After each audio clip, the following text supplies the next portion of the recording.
بسم الله الرحمن الرحيم، وبه نستعين، والصلاة والسلام على أشرف المرسلين. نتابع مع حضراتكم اللي هو زراعة الأسطح.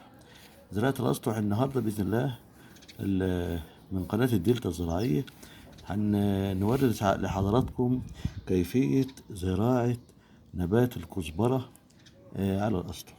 أولا، أول خطوة اللي حضرتك بتروح للعطار، بتجيب منه تجاول كزبرة أو من أي مصدر حضرتك تعرفه يعني. وده زي ما واضح قدام حضراتكم. دي كمية، الأسعار بتبقى بسيطة جدا. الكمية ديت ب5 جنيه. الكمية ديت احنا جايبينها ب5 جنيه، ودي بتزرع كمية كبيرة جدا. وهنتابع مع حضراتكم كيفية زراعة الكزبرة الآن.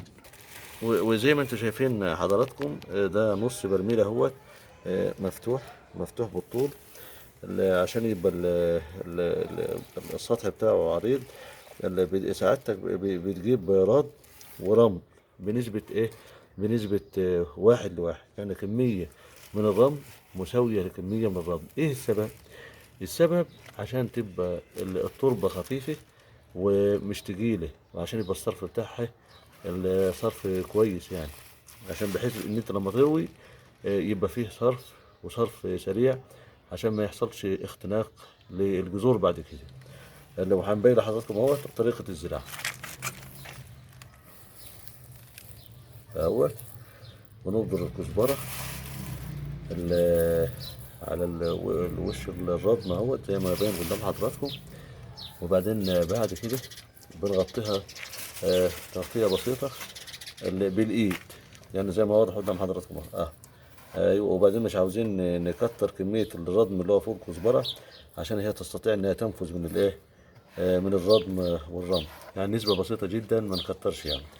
ونروي بقى بايه؟ ببطء.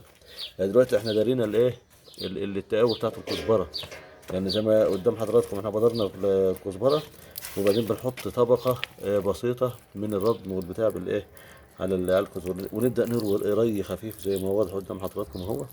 ري خفيف جدا جدا جدا اهو، بالتدريج. وطبعا يعني اول ريه بنحاول نزود الميه شويه، عشان البذره تاخد الرطوبه اللي هي محتاجاها لكي يتم عمليه الانبات. وبنحاول ما نوقفش الميه كتير، عشان البذره ما تفقعش او لا تستطيع الايه، الانبات. يبقى ري اهوت زي ما واضح اهوت، يعني ري كتير شويه، بس ما ايه، ما توقفش الميه فيه، بحيث ان احنا نوفر كميه الرطوبه المناسبه للبذر لكي تتمكن من عمليه الايه، الانبات. زي ما واضح قدام حضراتكم، مستمرين في عمليه الري اهوت، لكي يتم تغطيه السطح بالكامل، يعني ما تسيبوش مكان ما توصلوش الايه، الميه. وطبعا طبعا احنا قاطعين الجيركن بالطول عشان المساحه تبقى كبيره، ومخرمين الجيركن من تحت عشان تتم عمليه الصرف.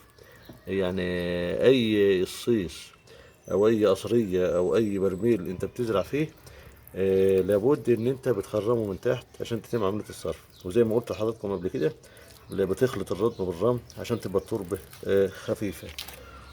وطبعا احنا هنتابع مع حضراتكم دلوقتي عن يوم الزراعه اهوت. والنهارده 15/6/2023. هنبدا نصور حضراتكم بالتدريج لغايه ما يتم انبات الكزبره، عشان حتى احنا مع حضراتكم نعرف هي خدت كام يوم على ما بدا عمليه الانبات.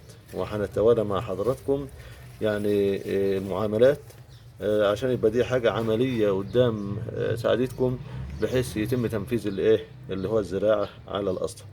وهنتوالى مع حضراتكم بالفيديوهات، لأن الزراعة بسيطة جدا، بس هي وبتاخد خبرة بالتوالي. يعني ممكن تخطأ في الأول بتاع لغاية ما تاخد الخبرة، وبعد كده هيعود عليك بالإنتاج الوفير في كافة الخضروات اللي أنت محتاجها في البيت. والسلام عليكم ورحمة الله وبركاته. وما تنسوناش في الاشتراك والشير في القناة، والإعجاب بالقناة، لكي يصلكم كل جديد. والسلام عليكم ورحمة الله وبركاته.